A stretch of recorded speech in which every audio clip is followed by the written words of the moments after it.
নমস্কার, আমি রত্না রয়েছি আপনাদের সঙ্গে। নেতাজি ইন্ডোর স্টেডিয়ামে চাকরি যাদের চলে গেছে তাদেরকে আজকে কি করলেন মমতা বন্দ্যোপাধ্যায়? না, টক দইয়ের ঘোল করে সকলকে গরমের মধ্যে খাইয়ে দিলেন। সবাই ভাবলেন যে বাহ, খুব সুন্দর ঘোল খেলাম, তাই তো? একেবারে গুলিয়ে গ করে দেওয়ার জন্য ওস্তাদ হচ্ছেন মমতা বন্দ্যোপাধ্যায়। যা খুশি মুখে আসছে তাই বলে যাচ্ছে। কোনো মানুষকে যে একটা বিভ্রান্ত করে, যে মানুষের জীবন নষ্ট হয়ে যাচ্ছে, দিনের পর দিন বিভ্রান্ত করা হচ্ছে মানুষকে, সেই বোধটুকু ওনার মধ্যে নেই। এত দুর্নীতি আর দুর্নীতি করে কেন চাকরিগুলো চলে, মানে কেন মামলা করা হয়েছে দুর্নীতির বিরুদ্ধে, তার জন্য তিনি সরব। তিনি কি করলেন না, বিকাশ রঞ্জন ভট্টাচার্যকে সম্পূর্ণ দায়ী করে দিলেন যে কেন তিনি মামলা করতে গেলেন সেখানে। তার মানে তিনি মামলা না করলে তার দুর্নীতি তো চাপা পড়ে যেত, তার দুর্নীতি প্রকাশ্যে আসতো না। এটা কখনো হয় নাকি? বিকাশ রঞ্জন ভট্টাচার্য না করলে তো অন্য কেউ মামলা করতো। কারণ এই যে প্যানেল নিয়ে সংশয় ছিল, যে প্যানেলে যারা যোগ্য ছিল তাদেরকে বাদ দিয়ে অযোগ্যদের চাকরিতে ঢুকিয়ে দেওয়া হলো, আর সেই যোগ্যরা কি ছেড়ে দেবে নাকি? এটা কখনো হয়? মমতা বন্দ্যোপাধ্যায় কি ভেবেছেন? তিনি ভেবেছেন যে বড় বড় ভাষণ দিয়ে দেবো, সকলে সেই ভাষণ শুনে চুপচাপ একেবারে দইয়ের ঘোল খেয়ে বাড়ি চলে যাবে। এটা আর হবে না। এবং মমতা বন্দ্যোপাধ্যায় যে কৌশলটা অবলম্বন করেছে সেটা সকলেই করে, যে জাজমেন্টটা এসছে তার উপরে একটা রিভিউ পিটিশন তিনি আবার একটা করবেন এবং সেখানে আবেদন করা হবে যে এটাকে আবার একটা রিভিউ করা হোক। এটা সকলেই করে, কিন্তু রিভিউ পিটিশন করে সেটা কি হবে? সেটা তো সেই এক জায়গাতেই গোল গোল গোল গোল করে ঘুরতে থাকবে, যে যোগ্য আর অযোগ্য এই দুটোকে মিশিয়ে দেওয়া হয়েছে, এই দুটোকে আলাদা করা যাচ্ছে না। এই দুটোকে কে আলাদা করবে? এই প্রশ্নটা নেতাজি ইন্ডোর স্টেডিয়াম থেকে আজ উঠলো না। যে কজন শিক্ষক যাদের চাকরি চলে গেছে তারা যে কজন বক্তব্য রাখলেন একদম প্রথম থেকে, সেখানে দেখা গেল যে একজনও কেউ বলল না যে এসএসসি কেন এই যোগ্য অযোগ্যদের আলাদা করে তাদের নাম, তাদের সমস্ত কিছু ডকুমেন্টস জমা দিতে পারলো না সুপ্রিম কোর্টে। তাহলেই তো সমস্যার সমাধান হয়ে যেত। তাহলে তো যারা যোগ্য তাদের চাকরি থাকতো, যারা অযোগ্য তাদের চাকরি বাতিল হয়ে যেত। এই প্রশ্নটা কেন তোলা হলো না? এটাই তো হচ্ছে একটা সন্দেহজনক কথা। তাহলে শিক্ষক যাদের চাকরি গেছে, কারা ওর ভেতরে গেছে? অযোগ্যরা গেছে না যোগ্যরা গেছে? যেটা নিয়ে তিনি বলেছেন যে এই সভাটা যোগ্যদের জন্য। আবার এই সভাটা যোগ্যদের জন্য তিনি বলেছেন, এবং সেখানে এত বড় একটা স্টেডিয়াম ভাড়া করা হয়েছে, অথচ তিনি বলছেন যোগ্যকে অযোগ্যকে সেটা নাকি সুপ্রিম কোর্টে তিনি জিজ্ঞাসা করবেন। মানে অদ্ভুত অবাক করা কথার ছন্দে বাঁধনে তিনি মানুষকে মোহিত করার চেষ্টা যেমনটা করেন তেমনটা করার চেষ্টা আজও তিনি করে গেলেন। একটু দুঃখ নেই, খালি হচ্ছে মুখেই মারিতং জগৎ। যেখানে 500 টাকা করে পাস বিক্রি হয়েছে, যে পাসগুলোকে নিয়ে ঢুকতে হবে, যে যোগ্য বলে যে পাসগুলো দেওয়া হয়েছে সেগুলো 500 টাকা করে বিক্রি হয়েছে। আবার দেখা যাচ্ছে যে তার মধ্যে প্রচুর পার্টি কর্মী রয়েছেন, তারা স্বেচ্ছাসেবক হিসেবে সেখানে নাকি ঢুকেছেন, যে পার্টি কর্মীরাও সেখানে রয়েছে, সেটাও ধরা পড়েছে। শুধুমাত্র নেতাজি ইন্ডোর স্টেডিয়ামে একটা বিশৃঙ্খলা তৈরি করা এবং মানুষকে কিছু ভাওতা দেওয়ার জন্য তিনি এই অনুষ্ঠানের আয়োজন করেছিলেন, এটা কিন্তু পরিষ্কার হয়ে গেল। কিছুই হলো না ওখানে, সমাধান সূত্র কিন্তু সে অর্থে কিছুই বেরোলো না। আবার কি হবে? আবার যেটা হবে যে কারি টাকা খরচা করে আবার যে রিভিউ পিটিশনটা করা হবে, সেখানে খুব বাঘা লয়ারের নাম তিনি বলেছেন, মানে কোটি কোটি টাকা সেখানে আবার শ্রাদ্ধ হবে, কিন্তু আসল যে কাজটা সেটা কিন্তু হবে না। এবং সেই কাজটার জন্য আজ বিরোধী দলনেতা শুভেন্দু অধিকারী যেটা বলেছেন যে তারা ভারতীয় জনতা পার্টির পক্ষ থেকে এসএসসি চেয়ারম্যানের সঙ্গে তারা দেখা করতে গেছিলেন 30শে ডিসেম্বর 2024-এ।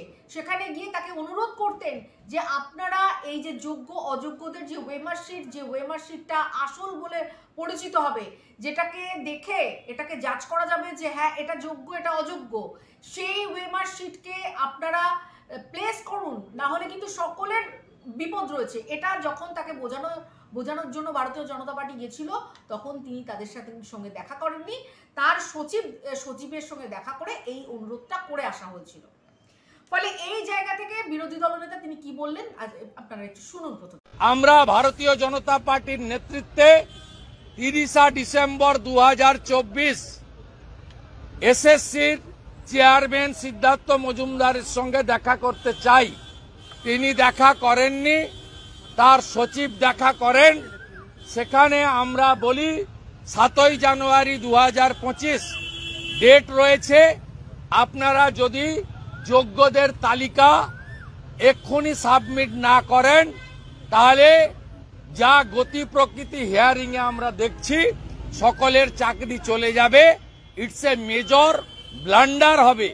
আপনারা দয়া করে বাছাই করুন। তারা সেদিন শুনেছেন, অসহায়তার কথা বলেছেন। এবারে আপনি বলবেন যোগ্য কারা অযোগ্য কারা। প্রথমত ওএমআর নষ্ট করেছে, এরা পুড়িয়ে দিয়েছে।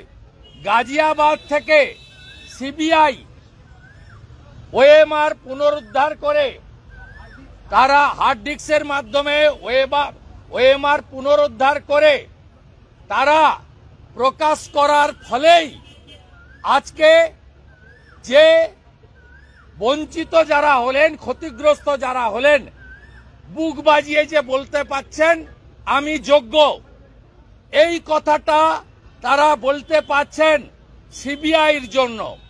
নরেন্দ্র মোদীজি প্রধানমন্ত্রী আছেন, তাই সিবিআই এই কাজটা করেছেন, সিট এই কাজটা করেছে। নইলে আজকে এদের অর্থনৈতিক বিপর্যয়ের সাথে সাথে সামাজিক বিপর্যয়ও নেমে আসতো। হয়তো কিছুটা নেমে এসেছে, কিন্তু আজকে তারা যোগ্য বলতে পাচ্ছেন due to CBI hard disk এবং ওএমআর এর জন্য। ফলে বুঝতেই পারছেন যে গলতটা ঠিক কোথায়। আর এই গলতটা আজ কিন্তু কেউ কিন্তু চোখে আঙুল দিয়ে দেখিয়ে দিল না। আসল বিড়ালের গলায় ঘন্টাটা কে বাঁধবে বলুন তো? কে বাঁধবে এই বিড়ালের গলায় ঘন্টাটা? তিনি আবার কিছু টাকা শ্রাদ্ধ করতে যাচ্ছেন, কিছু সেখানে আবার সেই যদি এই ওয়েমার শিটে সেই বিচারটা না হয়, সেই বাছাইটা না হয়, তাহলে আবারও সেই একই হতাশা। আর এই হতাশাটাকে তিনি টেনে নিয়ে যাবেন কতদিন? 2026-এর বিধানসভা নির্বাচন পর্যন্ত কোনো রকম এটা টেনে নিয়ে যাবেন। এবং এখানে আমরা এটাও বলতে শুনলাম যে এই যে বিচারপতি, যিনি এই প্রধান বিচারপতি রায়টা দিয়েছেন, সঞ্জীব খান্না, তিনি থাকাকালীন এই রিভিউ পিটিশন জমা করা হবে না, পিটিশন দেওয়া হবে না। তিনি সেখান থেকে যখন রিটায়ার করবেন, তিনি মে মাসে রিটায়ার করছেন, তারপর এই রিভিউ পিটিশন করা হবে। ফলে বোঝাই যাচ্ছে যে ঠিক আছে, এটা একটা নয় যুক্তি রয়েছে, কারণ যে বিচারপতি একবার তিনি যে রায়টা দিয়েছেন আবারও সেই রায়টা দেবেন, কারণ তথ্য তো একই থাকবে। এসএসসি যদি সেই তথ্য না দেয়, যে তথ্যটার উপরে নির্ভর করে যোগ্য অযোগ্য চিহ্নিতকরণ করা হবে, যে মাদার ডিস্ক খুঁজে পাওয়া হয়েছিল গাজিয়াবাদ থেকে, সেই মাদার ডিস্কের মধ্যে যে স্ক্যান কপিগুলো, সেগুলো অরিজিনাল, সেগুলো ওই পুড়িয়ে ফেলা ওয়েমার শিটেরই স্ক্যান কপি, সেটা যতক্ষণ না ডিক্লেয়ার করবে এসএসসি, ততক্ষণ তো কিছুই হবে না। যেটা বারবার প্রাক্তন বিচারপতি অভিজিৎ গঙ্গোপাধ্যায় তিনি বারবার সেটা বলছেন, সেই জায়গাতেই নেই। উনি শুধু গালিগালাজ করতে ব্যস্ত। আর উনি মানে এটা দেখানোর চেষ্টা যে আমি কত বড় মাসিহা। উনি হচ্ছে মাসিহা নয়, উনি একেবারে যমদূতের মতন এখন সামনে দাঁড়িয়ে রয়েছেন সকলের। কারণ ওনার এই সমস্ত পদক্ষেপের জন্যই তো আজ এত গন্ডগোল হলো। এই যে 6000-এর প্রায় 6000-এর কাছাকাছি যেটা অযোগ্য বলে বিবেচিত হয়েছে, সেই অযোগ্যরা কি করে অযোগ্য হলো? 6000-এর কাছাকাছি চাকরি কি করে পেল? সেই প্রশ্নটা তো তোলা উচিত ছিল। সেখানে যোগ্যরা গেছেন তাদের জায়গা ঠিক করতে, কিন্তু এই যোগ্য কারা সেটা তো ঠিক হয়নি। সেটা কারা ঠিক করবে এই জায়গাটাই তো তৈরি হয়নি। ফলে পুরোটাই একেবারে ঘোল করে শরবত খাওয়ানোর মতন তিনি একটা ব্যবস্থা করলেন। এবং যে কারণে এটা একেবারে বাতিল করা হচ্ছে প্যানেলটা, সেটা হচ্ছে যে সংবিধানে এইরকম ধরনের কোনো আইন নেই যে দুর্নীতি করলে সেই চাকরিটা থেকে যাবে।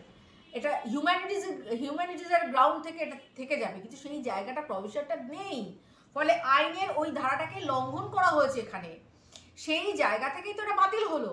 সেই জায়গাটা যদি বাতিল না হতো, তাহলে এসএসসি একদম প্রথম থেকেই, যখন এটা হাইকোর্টে কেসটা চলছে, যখন বিচারপতি অভিজিৎ গঙ্গোপাধ্যায়ের হাতে রয়েছে, তখনই তো সেটা সাবমিট করলেই ঝামেলাটা মিটে যেত।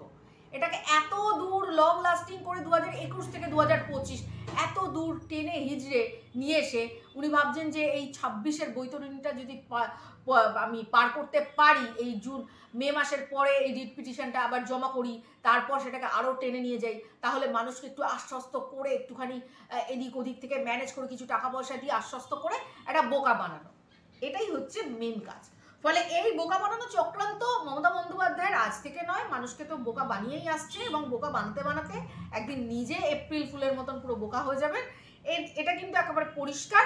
কারণ আজ তিনি যেভাবে এই ইনডোর স্টেডিয়ামটাকে ভরাট করলেন, সেটা দেখে অবাক হলাম যে উনি ঠিক করে দিলেন যে এরা যোগ্য, তাহলে উনি এই যোগ্যদের তালিকাটা ঠিক মতন সাবমিট করেননি কেন সুপ্রিম কোর্টে? এখন তিনি সুপ্রিম কোর্টের কাছে বলছেন আমাদের যোগ্যদের তালিকা দাও, সুপ্রিম কোর্ট আগে দিক যোগ্য তালিকা, আপনি কেন সেটা সাবমিট করে প্রমাণ করলেন না যে এটা যোগ্য? এই প্রশ্নটা কিন্তু কেউ তুলল না, এটাই হচ্ছে দুঃখের বিষয়। ফলে মমতা ব্যানার্জির ঘোল যারা খেয়েছেন তারা একটু সাবধানে থাকবেন যেন এই ঘোল খেয়ে না অম্বল হয়ে যায়, সেই বিষয়টাকে কিন্তু আপনাদের মাথায় রাখবেন।